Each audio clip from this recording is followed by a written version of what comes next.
Hello, আসসালামু আলাইকুম everyone. কি অবস্থা সবার? আশা করি সবাই অনেক অনেক ভালো আছেন। আজকের এই ভিডিওতে আলোচনা করব পর্তুগাল সম্পর্কে। বাংলাদেশ থেকে অনেকেই রয়েছেন যারা পর্তুগালের জন্য ফাইল জমা করতে চাচ্ছেন বা অনেকে ইতিমধ্যে ফাইল জমা করেছেন। বর্তমানে আপনি যদি পর্তুগালের জন্য ফাইল জমা করতে চান, সেক্ষেত্রে আপনার জানা উচিত পর্তুগালে কোন কোন ক্যাটাগরিতে ভিসা দিচ্ছে এবং আপনার জন্য কোন ক্যাটাগরিতে যাওয়াটা সবচেয়ে বুদ্ধিমানের কাজ হবে। সেই বিষয়গুলো আজকের এই ভিডিওতে আলোচনা করব। তো বেশি কথা বলবো না, আজকে মূলত আমরা একটা ক্যাটাগরি নিয়ে আলোচনা করব, D1 ক্যাটাগরি। কারণ বর্তমানে বাংলাদেশ থেকে যে ক্যাটাগরিতে পর্তুগাল যাওয়া যাচ্ছে তার মধ্যে সবচেয়ে বেশি পরিমাণ আবেদন মানুষ পর্তুগালে D1 ক্যাটাগরিতেই করে। আর D1 ক্যাটাগরিতে করাটাই সবচেয়ে যুক্তিপূর্ণ কাজ।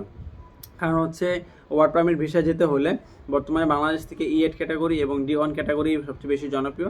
E8টা হচ্ছে মূলত সিজনাল ক্যাটাগরি। এটা একটা নির্দিষ্ট মেয়াদ থাকে 6 মাস বা 9 মাস। হ্যাঁ, এই মেয়াদটা শেষ হয়ে গেলে তারপর কিন্তু আপনি আপনার যে পাসপোর্টটা রয়েছে সেটা ভিসার মেয়াদ রিনিউ করতে পারবেন না। তো সেক্ষেত্রে আপনি যদি থাকতে চান অবৈধ হয়ে যাবেন, আর অন্যথায় আপনাকে দেশে ফিরে আসতে হবে। যার কারণে D1 ক্যাটাগরিটা সবাই প্রিফার করে এবং D1 ক্যাটাগরিতে যদি আপনি যেতে পারেন সেক্ষেত্রে আপনার ভিসার মেয়াদ শেষ হলেও আপনি সেটাকে রিনিউ করে নিতে পারবেন, অর্থাৎ ভিসার মেয়াদ বৃদ্ধি করতে পারবেন। যার কারণে সবাই D1 ক্যাটাগরিতে চায়। আর যারা স্কিল ওয়ার্কার রয়েছে তারা অন্যান্য ক্যাটাগরি যেগুলো রয়েছে সেগুলোতে যেয়ে থাকে এবং স্টুডেন্ট ক্যাটাগরি যারা রয়েছে সেগুলো অন্যান্য ক্যাটাগরিতে যায়। তো যদি আপনি ওয়ার্ক পারমিট ভিসা যেতে চান তবে আপনার জন্য D1 ক্যাটাগরিটা সবচেয়ে বেস্ট। এবং এই D1 ক্যাটাগরিতে যদি আপনি বর্তমানে বাংলাদেশ থেকে যেতে চান সেক্ষেত্রে বর্তমানে 16 থেকে 18 লক্ষ টাকা এজেন্সি ভেদে বিভিন্ন এজেন্সি নিচ্ছে। এবং এই D1 ক্যাটাগরির সুবিধা হচ্ছে আপনি যদি বাংলাদেশ থেকে যান সেক্ষেত্রে অবশ্যই আপনি একটা ওয়ার্ক পারমিট ভিসা যাবেন এবং যে কোম্পানি আন্ডারে যাবেন সেই কোম্পানিটা আপনি কাজ করতে পারবেন।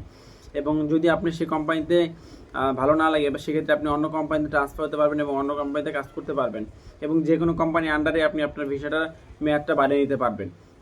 এবং বৈধভাবে যদি আপনি পর্তুগালে থাকেন সেক্ষেত্রে কিন্তু একটা নির্দিষ্ট মেয়াদ 5 বছর বা 10 বছর মেয়াদ পার হওয়ার পর কিন্তু আপনি সেখানে বৈধতা নিয়ে পাসপোর্ট গ্রহণ করতে পারবেন। তো সেই জন্য বাংলাদেশ থেকে যারা যায় তারা D1 ক্যাটাগরিতে আবেদন করে এবং আমি আশা করি আপনারাও বৈধভাবে পর্তুগাল যাওয়ার জন্য D1 ক্যাটাগরিতে আবেদন করবেন।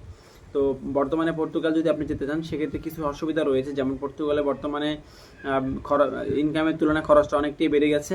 তো সেক্ষেত্রে দেখা যাচ্ছে পর্তুগালে বর্তমানে আপনার সর্বনিম্ন মাসে বাসা ভাড়া এবং খাওয়া দাওয়া সব খরচ মিলে প্রায় 300 থেকে 400 ইউরো খরচ হয়ে যাচ্ছে, যা বাংলা টাকায় প্রায় 40 থেকে 50 হাজার টাকার মতো খরচ হয়ে যায়। আর পর্তুগালে ইনকাম সম্পর্কে যদি বলি, পর্তুগালে প্রায় দেখা যায় যে মাস শেষে 700-750 ইউরোর মতো অ্যাভারেজে ইনকাম করা যাচ্ছে। যারা সিনিয়র হয়ে গেছে বা দক্ষ ওয়ার্কার রয়েছে তারা মাস শেষে 800-900 ইউরো ইনকাম করতে পারে। তবে নর্মালি একজন নতুন ওয়ার্কার গেলে সে 700-750 ইউরোর বেশি বেতন কোনোখানে পাচ্ছে না। তো দেখা যায় যে মাস শেষে 700-750 ইউরো ইনকাম করে আমাদের 350-400 ইউরো খরচ হয়ে যাচ্ছে।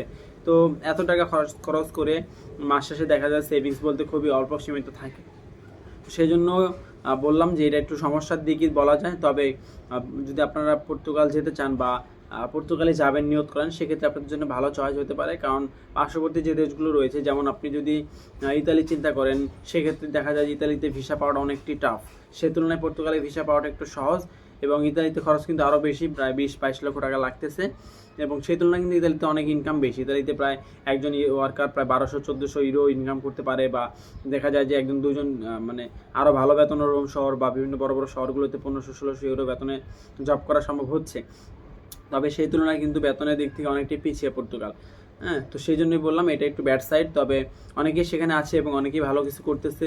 আপনি সেখানে বিগত 2-1 বছর থাকলে আরও ভালো কিছু করতে পারবেন। সেজন্য অবশ্যই আপনি পর্তুগাল যেতে পারেন।